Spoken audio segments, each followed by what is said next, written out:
प्यारे दोस्तों, शिक्षाविद प्रजापति यूट्यूब चैनल पर आपका हार्दिक स्वागत एवं अभिनंदन। आज का अपना जो टॉपिक है वो है साइंस का, और साइंस में भी अगर टॉपिक की बात करें तो अम्ल। केवल इस वीडियो के माध्यम से हम अम्ल के बारे में पढ़ेंगे, कौन कौन से अम्ल है और उनके कौन कौन से स्रोत है।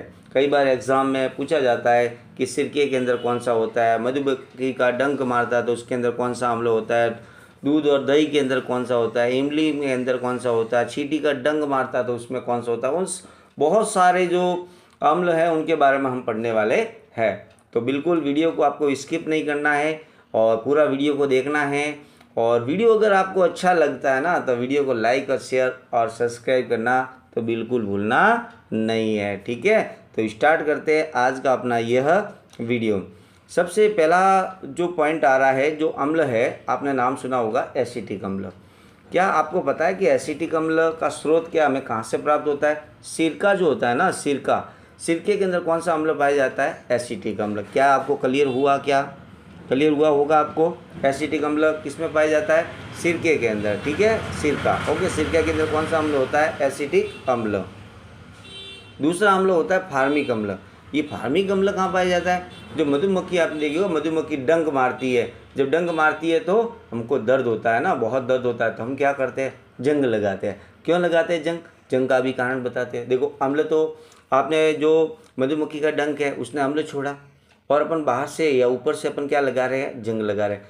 एक है अम्ल है और एक है आपके क्षार है, दुर्बल क्षार लगा देते हैं, तो दोनों आपस में क्या हो जाती है? क्रिया हो जाती है। क्रिया हो जाती है तो क्या बन जाता है? लवण और जल बन जाता है। तो लवण क्या? उदासीन हो जाता है और हमारा दर्द क्या हो जाता है? ठीक हो जाता है। क्लियर हो गया होगा। तो दो हमने अम्ल के बारे में पढ़ा। पहला कौन सा पढ़ा? एसिटिक अम्ल। एसिटिक अम्ल का स्रोत क्या है? सिरका। दूसरा हमने क्या पढ़ा? फार्मिक अम्ल। फार्मिक अम्ल किसमें पाया जाता है? मधुमक्खी जब डंक मारती है ना तो एक अम्ल छोड़ती है। तो ये हो गया आपके 2 पॉइंट पूरे। तीसरा है आपके साइट्रिक अम्ल। ये साइट्रिक अम्ल कहाँ पाया जाता है? नींबू कुल। नींबू कुल के अंदर जो फल है, नींबू के कुल के जो फल है, जैसे तो नींबू हो गया, संतरा हो गया, जब आपने खाया होगा, इसके अंदर कौन सा अम्ल होता है? तो आपको याद रखना है साइट्रिक अम्ल। कौन सा अम्ल होता है? साइट्रिक। हमने कितने अम्लों के बारे में पढ़ा? 3। आगे बात करते हैं, आपने दूध और दही भी खाया होगा, दूध पिया होगा, दही खाया होगा आपने, है ना। तो दूध और दही के अंदर कौन सा अम्ल होता है? तो आप याद रखना है कौन सा अम्ल होता है? लैक्टिक अम्ल। कौन सा होता है भैया? लैक्टिक अम्ल। क्लियर हुआ ना। चलो आगे बात करते हैं।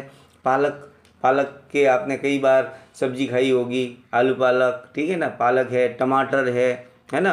तो पालक और टमाटर के अंदर कौन सा अम्ल होता है? ऑक्जेलिक अम्ल होता है। कौन सा अम्ल होता है भैया? ऑक्जेलिक अम्ल। क्लियर? ओके। आगे बात करते हैं आंवला। आंवला भी खाया होगा आपने, है ना। आंवला हो गया। तो आंवला के अंदर कौन सा अम्ल होता है? एस्कॉर्बिक अम्ल। कौन सा होता है भैया? एस्कॉर्बिक अम्ल। इसमें विटामिन सी है वो भरपूर पाया जाता है। बात करते हैं आगे। इमली खट्टी होती है, ठीक है ना। इमली और अंगूर, और जो कच्चे आम भी खाते हो आप, ठीक है ना। कच्चे आम हो गया, इमली हो गया और अंगूर, इनके अंदर कौन सा होता है? टार्टरिक अम्ल। कौन सा होता है भैया? टार्टरिक अम्ल। ओके। बात करते हैं आगे। चींटी।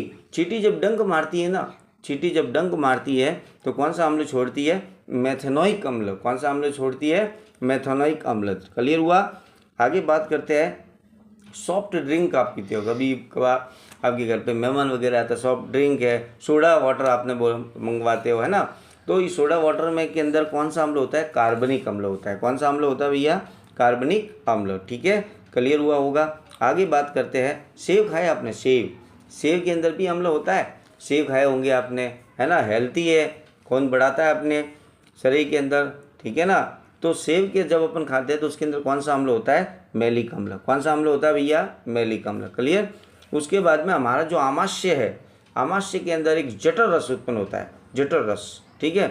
और जठर रस उत्पन्न होता है, जठर रस के अंदर कौन सा अम्ल पाया जाता है? हाइड्रोक्लोरिक अम्ल, HCl। कौन सा अम्ल होता है? हाइड्रोक्लोरिक अम्ल। क्लियर हो गया होगा।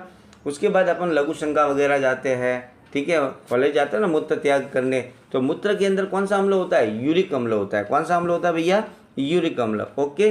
कई बार आपको आपके पिताजी ने, माताजी ने आपको मारा होगा, पीटा होगा, तो आप रोए होंगे। तो रोते हैं जब आंखों में से आंसू निकले होंगे आपके, तो उस आंसू के अंदर भी तो अम्ल होता है। वो कौन सा होता है? सियालिक अम्ल। कौन सा अम्ल होता है भैया? सियालिक अम्ल। ओके।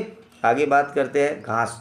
घास है ना, गाय वगैरह, भैंस वगैरह खाती है, बकरी वगैरह जो भी, है ना। तो उस घास के अंदर भी अम्ल पाया जाता है। उस घास के अंदर कौन सा अम्ल होता है? बेंजोइक अम्ल। कौन सा होता है भैया?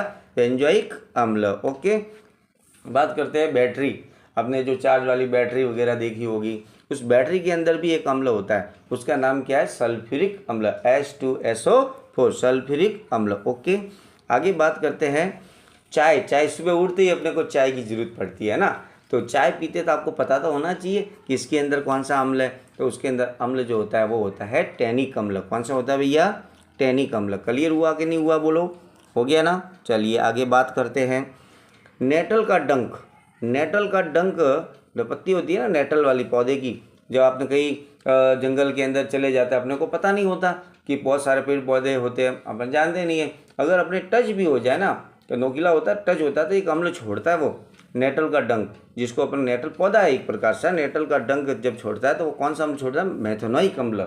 कौन सा अम्ल छोड़ता है? मेथेनोइक अम्ल। क्लियर हो गया? नेटल का डंक, मेथेनोइक अम्ल। ओके, ये मेथेनोइक अम्ल का स्रोत क्या है? नेटल का डंक। और अंतिम जो अपना प्रश्न है वो है न्यूक्लिक अम्ल। न्यूक्लिक क्या आपको पता होगा?